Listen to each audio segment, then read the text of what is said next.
Hoje abordaremos uma questão importante. Como o Evangelho foi transmitido? Já vimos, e eu disse de forma jocosa no programa anterior, se não me engano, que o Evangelho não caiu de paraquedas. Nem nenhum anjo veio trazê-lo pronto. Está aqui, está tudo escrito, vocês acreditem, ponto final. A coisa não foi assim. Como o Evangelho foi transmitido? O Evangelho foi transmitido em dois momentos. Primeiro, ele foi transmitido pela via oral, a igreja pregando. Depois, pela via escrita, a igreja escrevendo. Vale a pena citar um texto do Catecismo da Igreja Católica, parágrafo 76. Penso que é um texto crucial para nós compreendermos de forma bem resumida, mas bastante condensada, a resposta a essa questão. A transmissão do Evangelho, segundo a ordem do Senhor, fez-se de duas maneiras. Oralmente, pelos apóstolos, que na pregação oral, por exemplos e instituições, transmitiram aquelas coisas que ou receberam das palavras, da convivência e das obras de Cristo, ou aprenderam das sugestões do Espírito Santo. E por escrito, como também por aqueles apóstolos e varões apostólicos que, sob inspiração do mesmo Espírito Santo, puseram por escrito a mensagem da salvação. Então vejam como tudo aconteceu.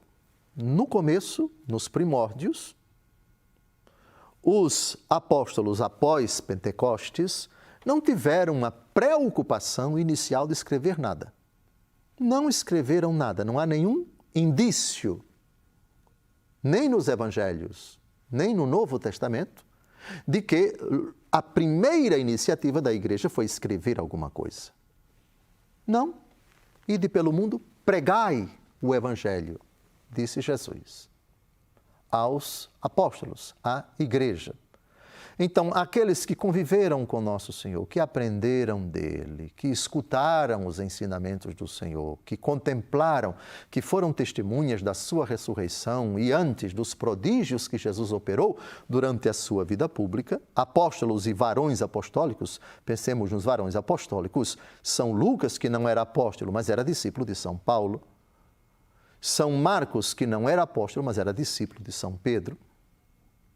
Pois bem, e outros que eventualmente escreveram alguns livros do Novo Testamento que não sabemos cujos autores foram. Pensemos, por exemplo, a Carta aos Hebreus. Não sabemos, pensava-se que era São Paulo. Hoje os exegetas são quase unânimes em dizer que São Paulo não podia ter sido, pela linguagem, pelo estilo do grego, do tema que é abordado, São Paulo não pode ter sido o autor da Carta aos Hebreus. Foi um varão apostólico cuja identidade nós desconhecemos. Pois bem, primeira preocupação da igreja, primeira etapa da transmissão do Evangelho pela boca.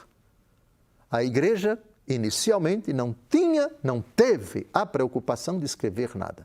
Só dezenas de anos depois, talvez 20 ou 30 anos depois do primeiro anúncio do Evangelho, em Pentecostes, é que, graças a necessidades especiais, pontuais de determinadas comunidades ou pessoas, é que os apóstolos e os varões apostólicos, os discípulos e outros, começaram a escrever livros.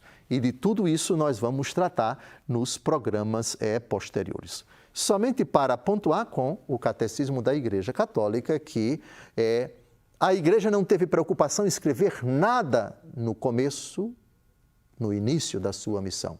Pregar, anúncio oral, primeira etapa da transmissão do Evangelho com a boca. Depois veio a escrita. Aqui está a ordem.